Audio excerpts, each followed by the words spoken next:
In our video number 5 today, in the Indian economy from 1950 to 1990, we are going to discuss about the features of agriculture and the reforms that were brought out during that period. Now, we learned in 1947, on the 15th of August, we attained our independence. And the Planning Commission was set up in the year 1950. And during that time, we also decided that we are going to follow a 5-year plan system in which we will have certain goals. The first 5-year plan was from 1951 to 1956, wherein the focus was on agriculture, the most importantly on agriculture and various other sectors. Then the fourth 5-year plan also emphasized on the self-reliance of the country. Since we are an agrarian country and most of the population is involved in agriculture, self-reliance, that means production of food grains, should be sufficient at least for the population of the country. Then the fifth 5-year plan also insisted on self-reliance in agricultural production and the introduction of green revolution, which brought advancement in agriculture.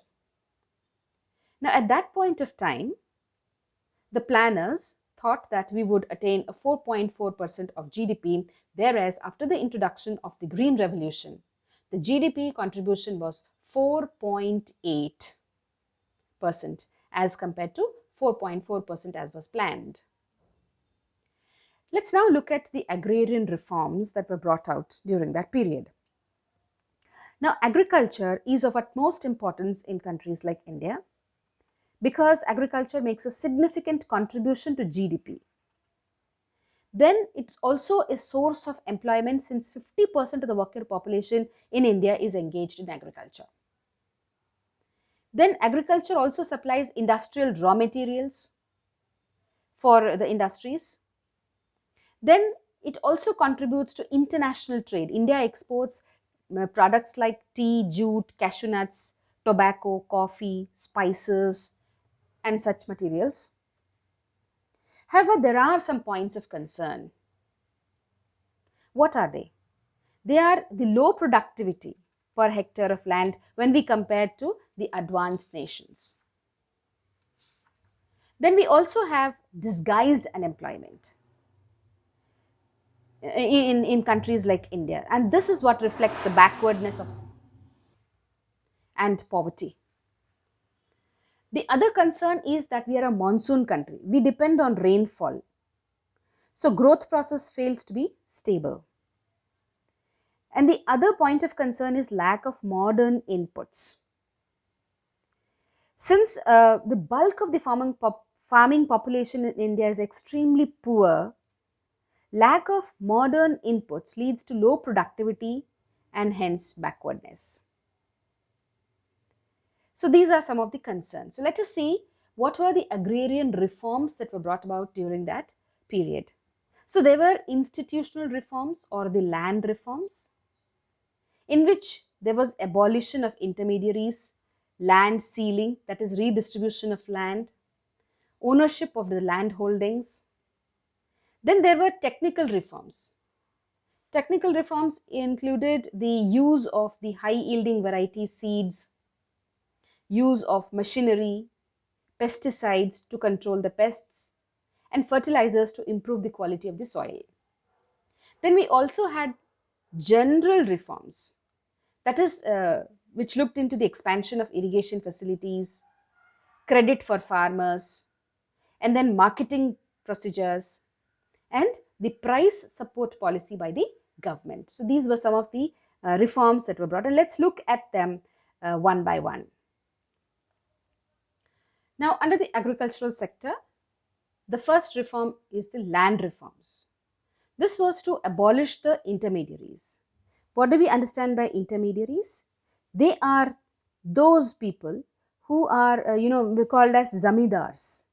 The ownership rights have been conferred upon those who actually cultivate the soil. So this is to stop the exploitation of the cultivators by the zamindars. Then change in ownership of land. What is happening over here is the actual tiller is working on somebody else's land. So to change his ownership from the zamidars to the cultivators. Then fixing the size of land, land ceiling. This means redistribution of land. That means the maximum size of cultivable land holding that an individual or a family can own. So this was done under land ceiling. However, there were some drawbacks. The zamidars did find loopholes in the policy. And you know what? The tenants were evicted. That means they were pushed out. And owners claimed self-cultivators. So the redistribution of land was such that the members of the families of these zamindars took over these pieces of land and claimed themselves to be self-cultivators.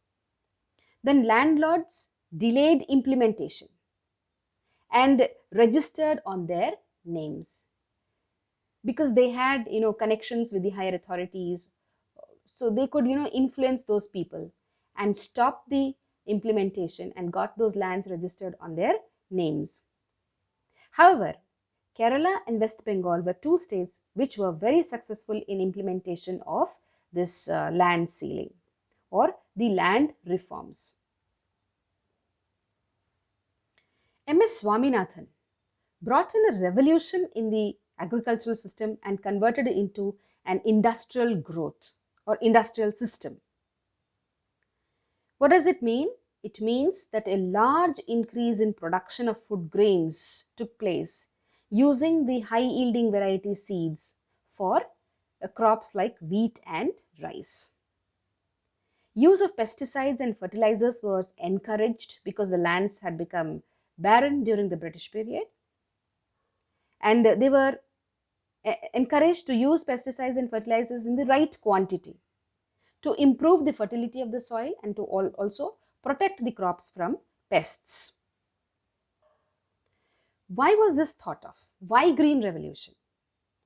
Because 75% of the population was engaged in agriculture, and the use of old and outdated technology and infrastructure which contributed to lesser production of food grains. Then there were very few irrigation facilities, and the provision or access to markets was not available, was very poor. So Green Revolution brought about a real revolution in the production of food grains. What were the benefits of this Green Revolution?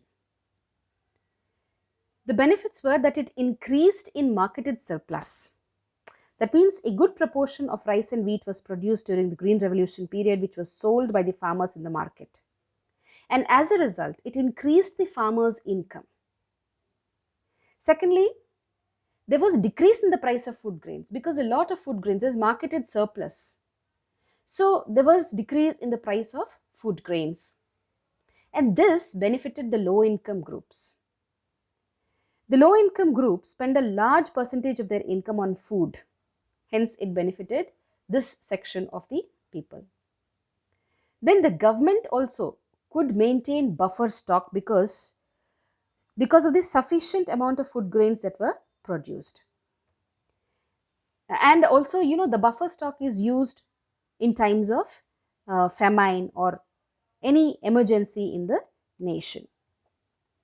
And then finally, we reached our goal, that is becoming self-sufficient. So India became self-sufficient in food grains by the introduction of the Green Revolution.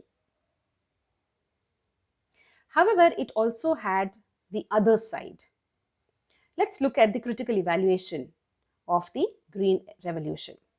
Though it increased the marketed surplus and the farmers' income, it also increased inequalities between small and big farmers because big farmers had large lands which could be cultivated, and so they could earn better when compared to the smaller farmers.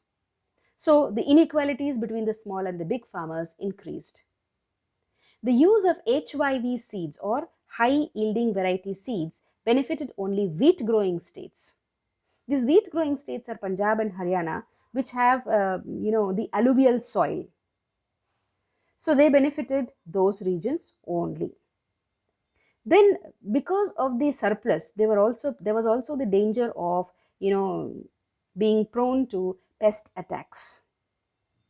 And small farmers who adopted this technology could lose everything in a pest attack.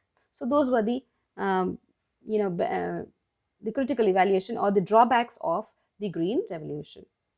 What did the government do to help these small farmers? To help the small farmers, the government provided loans at low rate of interest, and it also provided subsidized fertilizers so that they can also improve upon their soil quality. Then the risk of the small farmers being ruined when pest attacks, their crops, and the quality would considerably reduce. So the research institutes were established by the government to look into the matter. Despite the implementation of Green Revolution, more than 65% of the country's population continued to be employed in the agricultural sector till 1990-91. So here you can see the workforce in the agriculture remained large, 72% in 1950-51 and 66.8% or 69% in 1990-91. So there's not much change from 1950-51 to 1990-91, even after the agricultural revolution was introduced. Then the industrial sector and the services sector did not absorb people from agriculture. So this is where it failed. So if you are saying you are on the path of development, then industrial sector and the services sector should absorb people from the agricultural sector because there is disguised employment. Then the GDP from agriculture remained maximum. So this is also one of the contributors to the failure of Green Revolution. Now the government helped these small farmers by providing them with subsidies in fertilizers as well as the pesticides. But now, how long can the government provide this support by providing with them with subsidies? So there is a debate on provision of subsidies. Some economists point out that subsidies do not allow prices to indicate the supply of a good. When electricity and water are provided at a subsidized rate, or let us say free, they'll be used wastefully without any concern for their scarcity.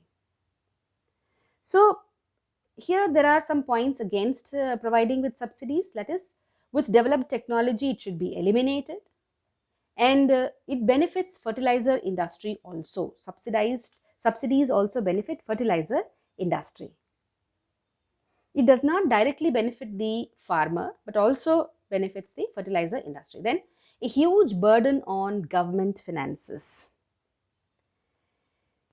Then there are certain points which are for subsidies. Yes, we must provide subsidies to the farmers because it's an incentive to use new technology. Otherwise, they will continue using the outdated ones and the production would be low. Then subsidies also help during monsoon failure. So you can save your farmers from committing suicides. And also to ensure that farmers are benefited and not the fertilizer industry. So we must find out certain ways in which the farmers are benefited and not the industries. So that's how you can protect the farmers. Okay, so those were the points against and for the provision of subsidies, whether we should or should not. However, the point of concern should be that a correct policy to abolish subsidies, but you should take steps to ensure that only the poor farmers enjoy the benefits of subsidies.